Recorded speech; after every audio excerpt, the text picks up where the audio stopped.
পাকিস্তানের সঙ্গে বাংলাদেশের সরাসরি ফ্লাইট চালু হচ্ছে শিগগিরই। দক্ষিণ এশিয়ার এই দেশটির বন্দরনগরী করাচিতে নিযুক্ত বাংলাদেশের ডেপুটি হাই কমিশনার এই ঘোষণা দিয়েছেন। এর ফলে উভয় দেশ এবং দেশের মধ্যকার ব্যবসায়িক সম্পর্ক আরও জোরদার হবে বলেও জানিয়েছেন তিনি। শুক্রবার এক প্রতিবেদনে এই তথ্য জানিয়েছে পাকিস্তান সংবাদ মাধ্যম এক্সপ্রেস ট্রিবিউন। করাচিতে নিযুক্ত বাংলাদেশের deputy high commissioner S A. Mahbubul Alam জানিয়েছেন, পাকিস্তান ও বাংলাদেশের মধ্যে সরাসরি ফ্লাইট শিগগিরই চালু হবে, যা দুই দেশ এবং উভয় দেশের ব্যবসায়িক সম্প্রদায়ের মধ্যে সম্পর্ককে উল্লেখযোগ্যভাবে শক্তিশালী করবে। তিনি আরও জানিয়েছেন, Hyderabad chamber of small traders and small ইন্ডাস্ট্রির সহযোগিতায় হায়দ্রাবাদে দুই দেশের আমদানিকারক ও রপ্তানিকারকের জন্য একটি প্রদর্শনীরও আয়োজন করা হবে।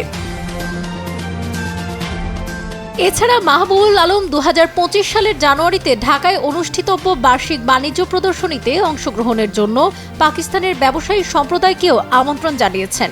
তিনি আশ্বাস দিয়েছেন, ঢাকায় অনুষ্ঠিতব্য এই ইভেন্টে পাকিস্তানিদের ব্যবসায়ীদের অংশগ্রহণের সুবিধার্থে তাদের ভিসা প্রক্রিয়া সহজতর করা হবে। এক্সপ্রেস ট্রিবিউন বলছে, হায়দ্রাবাদ চেম্বার পরিদর্শনকালে বাংলাদেশের ডেপুটি হাই কমিশনার এসব কথা বলেন। তিনি বলেন, বাংলাদেশের অন্তর্বর্তীকালীন সরকারের প্রধান উপদেষ্টা ডক্টর মোহাম্মদ ইউনুস পাকিস্তানের সঙ্গে বাণিজ্য বাড়ানোর সম্ভাবনাকে কাজে লাগানোর উপর জোর দিয়েছেন। এ সময় তিনি পাকিস্তানের ব্যবসায়ীদের কাছে বাংলাদেশকে অত্যন্ত আকর্ষণীয় বাজার হিসেবে বর্ণনা করেন এবং HSC-STSI-কে ঢাকায় তাদের একটি প্রতিনিধি দল পাঠাতে বলেন। তিনি ব্যবসায়ীদের ভিসা প্রক্রিয়া পর্যবেক্ষণ ও ত্বরান্বিত করারও প্রতিশ্রুতি দেন।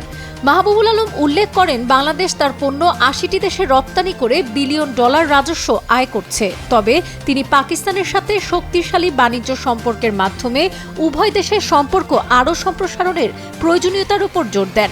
অনুষ্ঠানে HSC-STSI এর সভাপতি মোহাম্মদ সেলিম মেমন বলেন, পাকিস্তান বাংলাদেশ সম্পর্ক অভিন্ন ইতিহাস, সংস্কৃতি ও বাণিজ্যের মধ্যে নিহিত। তিনি উভয় দেশের মধ্যে বাণিজ্য সম্পর্কের উল্লেখযোগ্য অগ্রগতির কথাও এ সময় তুলে ধরেন। এছাড়া ইতিহাসে প্রথমবারের মতো গত 11ই নভেম্বর পাকিস্তান থেকে সরাসরি কার্গো জাহাজ বাংলাদেশে পৌঁছানোর বিষয়টিকে তিনি মাইলফলক হিসেবে উল্লেখ করেন। মেমন এ সময় বাংলাদেশি ব্যবসায়ীদের পাকিস্তানের প্রদর্শনীতে সক্রিয়ভাবে অংশগ্রহণ করার জন্য আহ্বান জানান এবং পাশাপাশি হাই কমিশনকে বাংলাদেশ এক্সপোতে যোগদানের জন্য পাকিস্তানি ব্যবসায়ীদের যথাযথ সুবিধা নিশ্চিতেরও আহ্বান জানান। তিনি বলেন, এই ধরনের উদ্যোগ উভয় দেশের বৃহত্তর বাণিজ্য সহযোগিতার পথ আরও প্রশস্ত করবে। এছাড়া তিনি ঢাকায় শুল্ক ছাড়পত্রে পাকিস্তানি পণ্য রপ্তানিকারকরা যেসব চ্যালেঞ্জের মুখোমুখি হয়ে থাকেন সেগুলো তুলে ধরেন এবং সমস্যার দ্রুত সমাধানের আহ্বান জানান।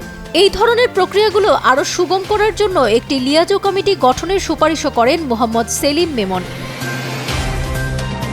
ডেস্ক রিপোর্ট, তরঙ্গ নিউজ।